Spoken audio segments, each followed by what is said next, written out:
Hey guys, Anders here with another weekly update video. Hope you all had a happy new year with your families and loved ones. If I sound like I'm whispering, it's due to my recording this really late at night. My sleeping schedule is all messed up since I started playing on a new EU account of the game, but I'll save that for the end of the video to explain what I'm talking about. Now this week in the world of Black Desert, we received a couple of new events, but not much else. Next week's patch should be the big one with the possibility of the new marketplace being implemented and a few changes that will benefit the new archer mains and those grinding in Valencia. Now let's start with what we got this week over on NA and EU. You got to get hyped. We got emojis. That means we can finally express ourselves to the fullest extent and should be making chatting more intuitive and amazing. Yeah, I don't know. It's cute. Honestly, they look cute, and I hope this is a sign that looking to revamp the chat box in this game since it's been a long time since it did anything to it. Even the remastered UI didn't do much to change the aesthetic of the chat box, so nothing crazy, but hope they keep it as a function of the game. The second event we have is called the DIY Snowman, and it is a similar event to the Thanksgiving event we had a while back, but it's not going to clog your inventory too much. The items are stackable this time, so that's good. The rewards are lackluster though, so expect a lot of potions and single blackstones. As for actual changes in the game, this patch only brought some mechanical changes to Archer, but not the buffs that went live on Global Labs. I'll leave the changes on screen for a while so you can check them out, but for the most part I call them tweaks rather than straight buffs, but he should be a lot stronger for it after the patch hits. If you're an Archer main, let me know how they feel for you or your thoughts on changes in the comments, and to me they look okay. Apart from that, we have some new Valencian hunting quests we can do, and that's pretty much it. Bare bones patch, but it was during the holiday season, so you can't really expect much. So next week we should be getting those archer buffs as well as the introduction of showing enhancement rates. So finally, after years of asking for it, they decided to implement it into the game. Now, I've seen some people, more notably some streamers, saying that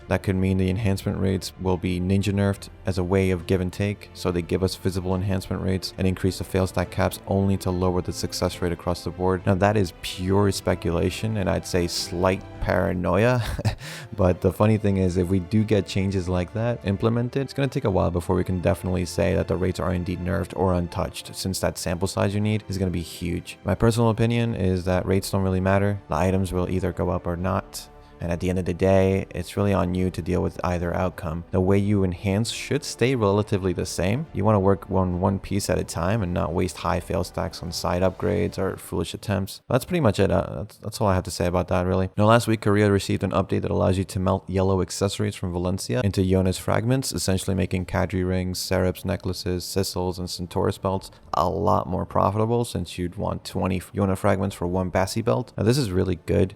It's the reason Kadri and Centaurus prices have skyrocketed, by the way. If you haven't stockpiled some yourself, you're kind of out of luck now, but at least you know places like Kadri are a lot more profitable now. I'll be checking those spots out soon after I'm done with the next grind video, by the way, and we should be getting this change next week alongside archer buffs I mentioned. Now, another change Korea had is the ability for scrolls to no longer be timed and are now stackable. That is huge quality of life improvement, and is something I mentioned in my Awakened Scrolls video, so look out for that next week. Now, Crescent Shrine is also getting a minor buff with the addition of what seems to be elites with high chances of getting the ring. The place is going to be even more contested now, but it'll be interesting to see how much more silver per hour you get there. Of course, I'll be testing it out myself in the coming weeks. And finally, the marketplace system, we are all excited or dreading, as honestly it seems to be 50-50 from the comments. A lot of people are worried, and the meta release of the system was not a good indication, as the whole thing was being exploited day one. They fixed those bugs and it seems to be a bit more stable, but I'm hoping to release the central marketplace on a region-by-region basis, so they're not flooded with what will be more than likely multiple exploits. I personally don't think it's ready to go live, but last few times I've felt that way about Global Labs content. They end up releasing it a week later, so we'll see. In general, you can expect everyone to be making a lot more money, but progression to slow down as prices increase. If you're a new player, you should be okay. If you're one of those players that are in the middle stages of progression, like 450 gear score or so, you might suffer a bit, and veterans should be okay as well. But again, we can only guess as to what will happen when the new marketplace system comes, and I guess pray that things don't go to shit. And that's it for the weekly update, guys. Before I leave you, I wanted to talk about two things.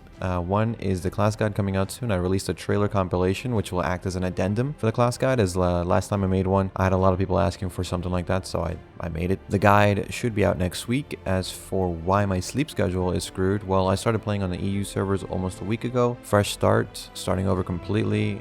No, I'm not abandoning my main account. That will never happen, but I wanted to do a series showing progression towards soft cap, and I know some other people have done or are doing similar styles of series, and I thought about going the no spending spending money route, but honestly, that is just so unrealistic, as the majority of people spend a little bit of money into the game if they're serious about progressing to soft cap.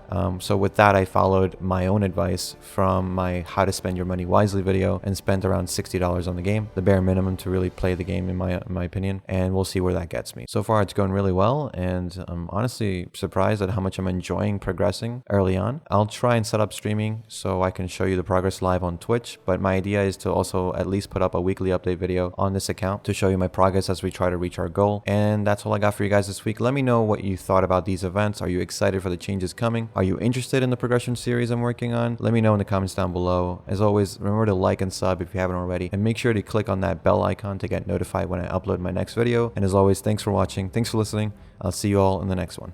Take care.